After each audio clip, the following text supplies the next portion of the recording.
大家好，我是丽姐，欢迎大家来听相亲故事，感谢大家的订阅。今天要跟大家分享的是一个大陆女儿嫁到台湾后的故事。这个故事挺有意思的，也很能代表现在两岸婚恋中的一些常见误解和转变。我认识小芳已经有5年了，5年前她来我的婚恋工作室寻求帮助，说是认识了一个台湾男生，但是家里特别反对，尤其是他爸爸。丽姐，我真的很喜欢阿杰，但我爸说什么都不同意我嫁去台湾。小芳坐在我办公室的沙发上，眼睛红红的。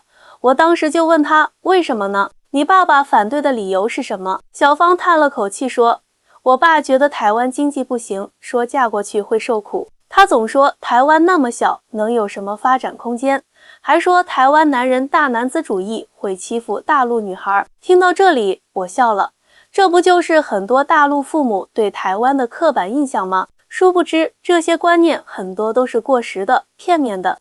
小芳继续说，丽姐，阿杰其实是台北一家科技公司的技术总监，收入不错，而且人特别顾家。我们是在一次行业会议上认识的，处了2年了，他对我特别好。那你有没有带他见过你父母？我问道。见是见过，但爸爸全程冷脸，阿杰很尴尬，回去就说再也不去我家了。小芳无奈地说，这种情况我见得多了，很多大陆家长对台湾的了解还停留在很早以前。记得我刚开始做婚恋顾问那会儿，确实有不少台湾男士来大陆找对象。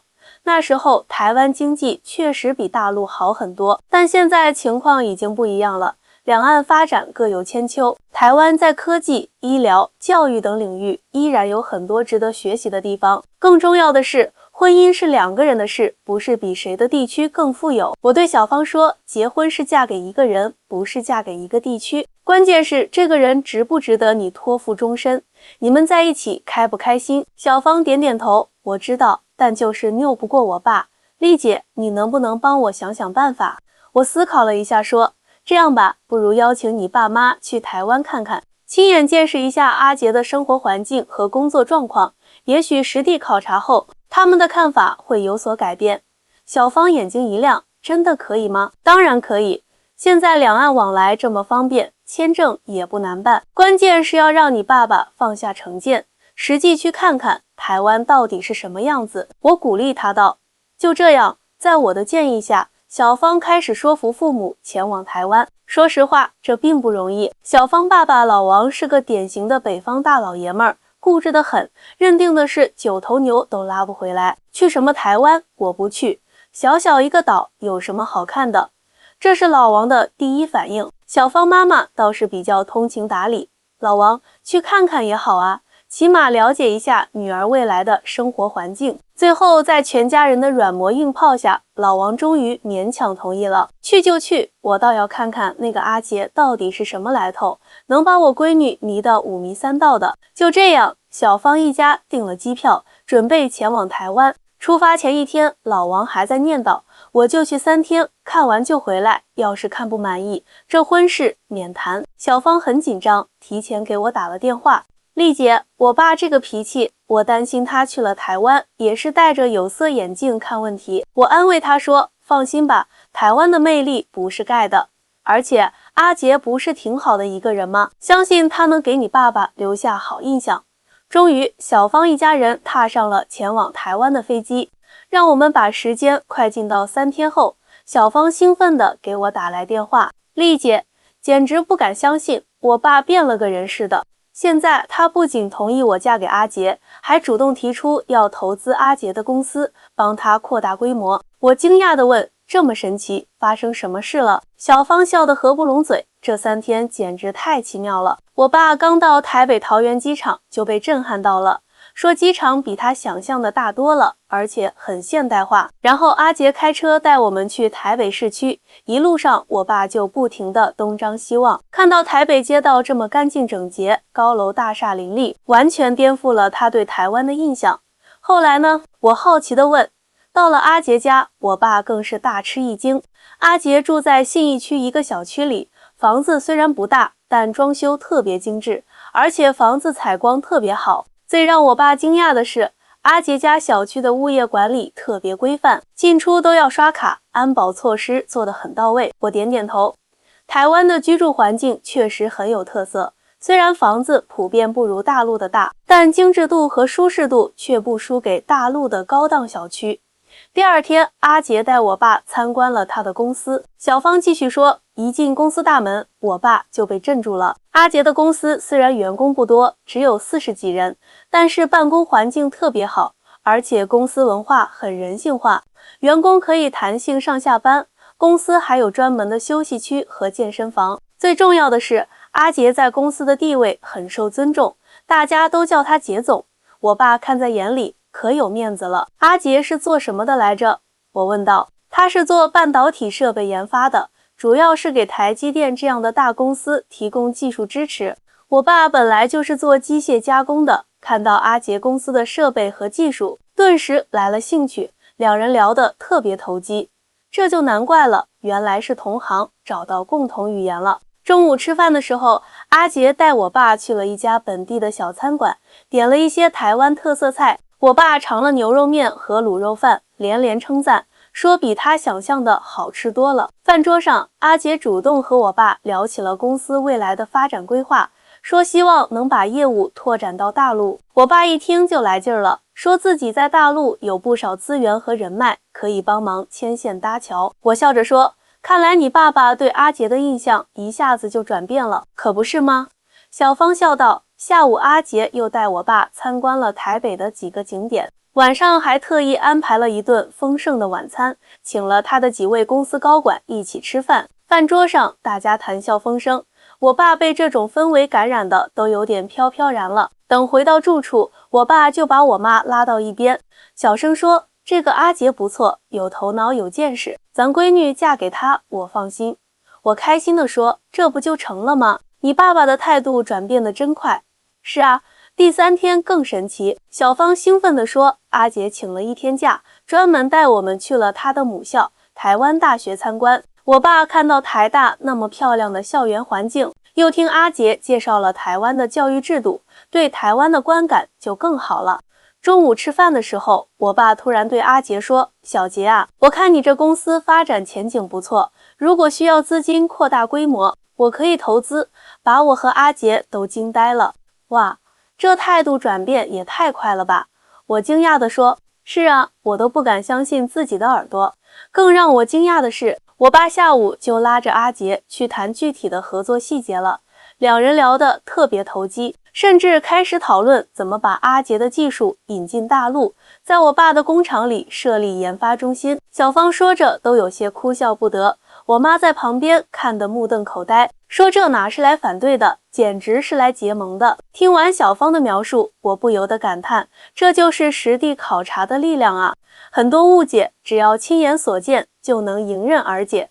是啊，丽姐，真的要感谢你当初的建议。小芳由衷地说，如果不是你提议让我爸妈来台湾看看，可能这婚事还得拖好久。我笑着说，这没什么。关键是你爸爸能放下成见，实事求是。很多大陆家长对台湾的认识还停留在过去，觉得台湾经济不行，生活水平不高，但实际上台湾在很多方面发展得很不错，特别是在科技、医疗、教育等领域。对了，丽姐，我爸临走前还说了一句话，可把我感动坏了。小芳的声音有些哽咽，她说，闺女，爸爸以前是担心你受委屈，现在看来是我多虑了。阿杰是个好小伙，台湾也是个好地方，你嫁过来肯定会幸福的。5年后，小芳和阿杰已经在台北安家，并育有一个可爱的3岁小女孩，取名叫小宝。我接到小芳的邀请，去台湾参加小宝的生日宴会。到了台北，小芳亲自来机场接我。5年未见，小芳变得更加成熟优雅，脸上洋溢着幸福的光彩。丽姐，终于见到你了。小芳热情地拥抱我，这些年多亏了你的建议，我和阿杰才能走到今天。坐在开往他们家的车上，小芳向我讲述了这5年的点点滴滴。丽姐，记得我爸当初投资阿杰公司的事吗？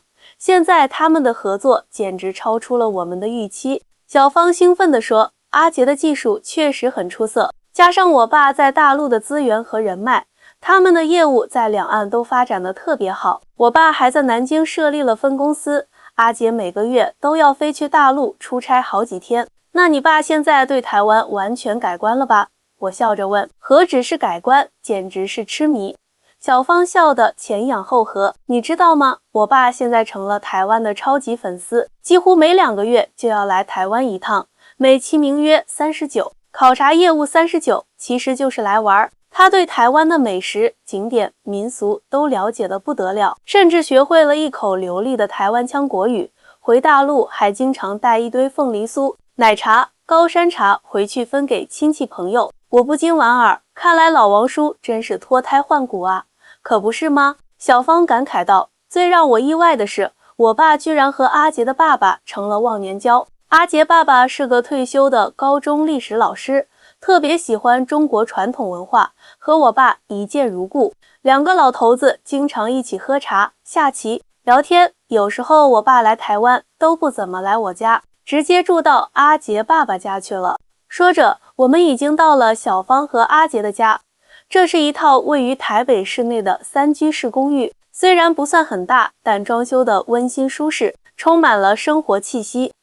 刚进门，一个穿着粉色连衣裙的小女孩就蹦蹦跳跳地跑过来，奶声奶气地喊道：“妈妈回来了！”这是谁呀？这是丽姐阿姨，妈妈的好朋友，专门从大陆来参加你的生日宴会的。小芳蹲下身子，轻声对女儿说。小宝害羞地看了我一眼，然后扑进小芳怀里。小芳笑着对我说：“小宝有点害羞，不过很快就会熟起来的。”哎呀，小宝长得真像你，眼睛大大的，特别漂亮。我由衷地赞叹道。正说着，阿杰从厨房走出来，手里还拿着锅铲。5年过去，阿杰看起来比以前成熟稳重了许多，但笑容依然亲切温暖。丽姐，欢迎欢迎！阿杰热情地招呼我。我正在准备晚餐，马上就好。你先坐一会儿，小芳，带丽姐去休息一下吧。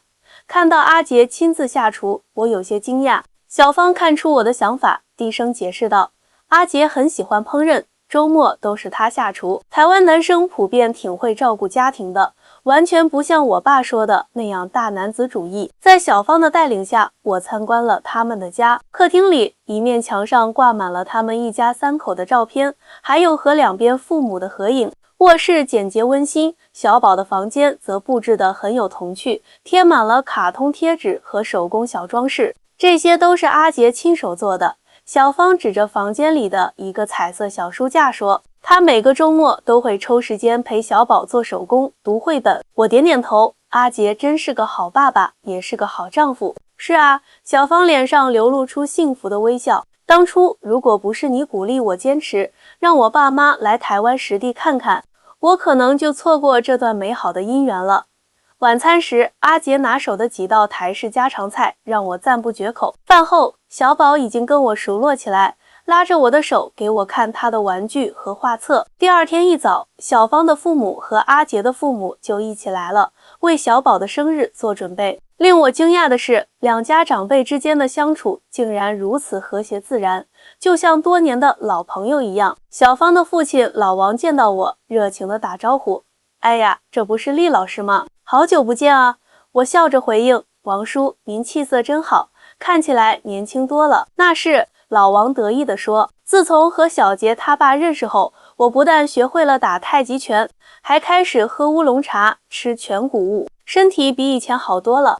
老王拉着我坐下，滔滔不绝地讲起来：“厉老师，你知道吗？我现在已经在台北买了套小公寓，就在离小芳家不远的地方。退休后打算1年在大陆住半年，台湾住半年。台湾这地方啊，冬天不冷，夏天有空调，空气好，食物安全，医疗服务又好，简直是养老的好地方。”我惊讶地看着老王：“您这是完全爱上台湾了啊？”“那是当然。”老王压低声音，神秘地对我说：“再告诉你个好消息，我老伴现在也迷上台湾了。知道为什么吗？”“为什么？”我好奇地问。“因为台湾的医疗服务特别人性化。”老王解释道。“我老伴有轻微的心脏问题，在台湾检查时，医生态度特别好，不光详细解释病情，还亲自演示如何做保健操，还给开了合适的药。最重要的是，看病不用排长队，医生会花很多时间跟病人沟通。我老伴说，就冲这点，也值得经常来台湾住住。听着老王的讲述，我不由得感叹两岸融合的神奇力量。原本最反对女儿嫁到台湾的他，如今却成了台湾的忠实粉丝，甚至打算在台湾养老。小宝的生日宴会在欢声笑语中开始了，来宾不多，主要是两家的亲友和小宝的小朋友们。阿杰的同事也带着孩子来参加，大家围坐在客厅里，气氛温馨热闹。让我感动的是，阿杰特意准备了视频连线，让小芳在大陆的外婆和几位无法前来的亲友也能远程参与小宝的生日会。看着屏幕上大家的笑脸，小宝开心地拍着小手，不停地向镜头展示他的新裙子和玩具。切蛋糕时，阿杰突然宣布了一个好消息，我们决定明年搬去大陆工作一段时间。阿杰环顾四周，微笑着说，公司在南京的分部需要我去驻扎1年左右，这样小宝也能有机会在大陆的环境中成长，更好地了解自己的双重文化背景。这个消息引起了一阵欢呼，尤其是老王，激动得差点跳起来。太好了，太好了！老王拍着手说，我早就说应该让小宝在大陆也住一段时间，这样大陆的外婆和老爷们也能天天见到小宝了。阿杰的父亲也表示赞同，是啊，孩子了解两边的文化很重要，我和老伴也会常去南京看你们的。宴会结束后，小芳拉着我到阳台上聊天。夜色中的台北城灯火璀璨，远处的台北101大楼光彩夺目。丽姐，这5年我真的很幸福。小芳靠在阳台栏杆上，轻声说道，嫁到台湾后，我发现这里的生活节奏比大陆慢一些，人与人之间的关系更加温和亲切。阿杰的家人对我也特别好，从不把我当外人。那工作方面呢？我问道，你现在还在做设计吗？是啊，不过模式变了。小芳微笑着解释，我现在主要是自由职业，接一些两岸的设计项目。台湾的设计理念和大陆有些不同，我算是融合了两边的风格，反而成了我的优势。最近还接了几个大陆品牌在台湾的推广项目，因为我对两边的市场都比较了解。听起来你找到了很好的定位，我由衷的为他感到高兴。是啊，小芳点点头。我觉得很多时候，所谓的39文化差异#39，其实没有想象中那么大，关键是要互相理解、尊重，找到共同点。就像我爸和阿杰爸爸，看似背景和经历完全不同，但一接触就成了忘年交，因为他们都重视家庭，尊重传统。谈话间，阿杰抱着已经睡着的小宝走过来，该给小公主洗澡睡觉了。看着阿杰温柔的眼神和小心翼翼的动作，我不禁想起5年前小芳父亲对台湾男人的偏见。如今，这对跨海婚姻不仅让两个人找到了幸福，还架起了两个家庭之间的桥梁，甚至在某种程度上促进了两岸的民间交流。第二天，小芳带我去了她经常光顾的一家咖啡馆，店主是一位大陆女孩，也嫁给了台湾男生。两人一见如故，很快成了好朋友。丽姐，这家店的老板娘小林也是通过你的婚恋工作室认识她老公的。小芳兴奋地介绍道，我们经常开玩笑说你是两岸婚姻的红娘。小林听说我来了，特意从厨房出来打招呼，丽姐好，我是小林，3年前通过你介绍认识了我先生阿伟，没想到能在台北见到你，真是太巧了。我惊讶又欣慰，世界真小啊。你们在这里过得好吗？很好。小林笑着说，刚来台湾时也有不适应，但慢慢就融入了。我和阿伟开了这家融合两岸风味的咖啡馆，生意挺不错的。大陆来的游客喜欢这里的台式甜点，台湾本地人则喜欢我做的川菜和东北菜。小林带我们参观了他的咖啡馆，墙上挂着不少两岸风景的照片，还有一些手写的明信片，都是顾客留下的。这些都是两岸的顾客写给对方的祝福和期待。小林解释道，我们提供免费的明信片，鼓励大陆顾客写给台湾，台湾顾客写给大陆，有时候通过这种方式还会结下友谊呢。听完小林的介绍，我不由得感慨万分。这些年来，我见证了不少像小芳、小林这样的跨海婚姻，虽然开始时常常面临各种误解和阻力，但最终大多数都走向了幸福。而且这些婚姻不仅仅是两个人的结合，更是两个家庭、两种文化的交融，潜移默化地促进了两岸民众的相互了解和认同。